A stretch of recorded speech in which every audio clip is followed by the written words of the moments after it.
Terça, 8 de outubro, verso para memorizar. Então Jesus declarou: Eu sou a ressurreição e a vida. Quem crê em mim, ainda que morra, viverá. E todo que vive e crê em mim não morrerá eternamente. Você crê nisso? João 11, 25 ao 26. A cura do cego, parte 1. Pergunta 3. Leia João 9, 1 ao 16. O que os discípulos achavam ser a causa da cegueira daquele homem? Como Jesus corrigiu essas crenças falsas? Enquanto caminhava, Jesus viu um homem cego de nascença. Seus discípulos perguntaram: Rabi, por que este homem nasceu cego? Foi por causa de seus próprios pecados ou dos pecados de seus pais? Jesus respondeu: Nem uma coisa nem outra. Isso aconteceu para que o poder de Deus se manifestasse nele. Devemos cumprir logo as tarefas que nos foram dadas por aquele que me enviou. A noite se aproxima quando ninguém pode trabalhar. Mas enquanto estou aqui no mundo, eu sou a luz do mundo. Depois de dizer isso, Jesus cuspiu no chão, misturou a terra com saliva e aplicou nos olhos do cego. Em seguida disse: Vá se lavar no tanque de Siloé, que significa enviado. O homem foi, lavou-se e voltou a enxergar. Seus vizinhos e outros que conheciam como mendigo começaram a perguntar: Não é este o homem que costumava ficar sentado pedindo esmolas? Alguns diziam que sim e outros diziam: Não, apenas se parece com ele. O mendigo, porém, insistia: Sim, sou eu mesmo. Quem curou você? Perguntaram eles. O que aconteceu?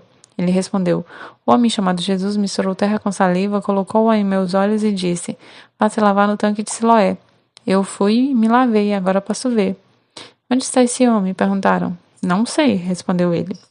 Então levaram os fariseus o homem que havia sido cego, pois foi no sábado que Jesus misturou terra com saliva e o curou. Os fariseus encheram o homem de perguntas sobre o que havia acontecido e ele respondeu: Ele colocou terra com saliva em meus olhos e depois pediu para eu me lavar. E aí passei a enxergar. Alguns dos fariseus disseram: Este homem não é de Deus, pois trabalha no sábado. Outros disseram: Mas como um pecador poderia fazer sinais como esse? E havia entre eles uma divergência de opiniões. Os discípulos estabeleceram a ligação entre doença e pecado. Várias passagens do Antigo Testamento apontam nessa direção. Mas a história de Jó deveria mostrar que isso nem sempre é verdadeiro. Jesus esclarece a questão, não negando alguma ligação entre pecado e sofrimento, mas nesse caso apontando para um propósito mais elevado de que Deus seria glorificado pela cura. O relato contém certas afinidades com a história da criação. Por exemplo, Deus formou o primeiro homem do pó da terra, assim como Jesus fez lama para dar ao cego o que lhe faltava desde o nascimento. Então, em Mateus, Marcos e Lucas, as histórias de milagres seguem um padrão comum, uma expressão do problema, a condução do indivíduo a Jesus e a cura e o reconhecimento da cura acompanhado de louvor a Deus. Na história de João 9, as sequências é completada com João 9:7, mas como geralmente acontece no Evangelho de João, o significado do milagre torna-se um tema de debate bem mais amplo, levando a um longo diálogo entre o homem curado e os líderes religiosos.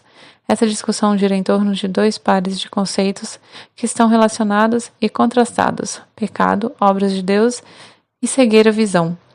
É só em João 9,14 que o narrador conta ao leitor que Jesus fez essa cura no sábado, o que, segundo a tradição, e não segundo a Bíblia, violava o mandamento. E assim os fariseus consideraram Jesus como transgressor do sábado. A conclusão deles foi de que ele não vinha de Deus, porque supostamente não guardava o sábado. Mas outras pessoas acharam inquietante que um pecador pudesse fazer sinais como aqueles. A discussão estava longe de terminar, mas já surgia uma divisão.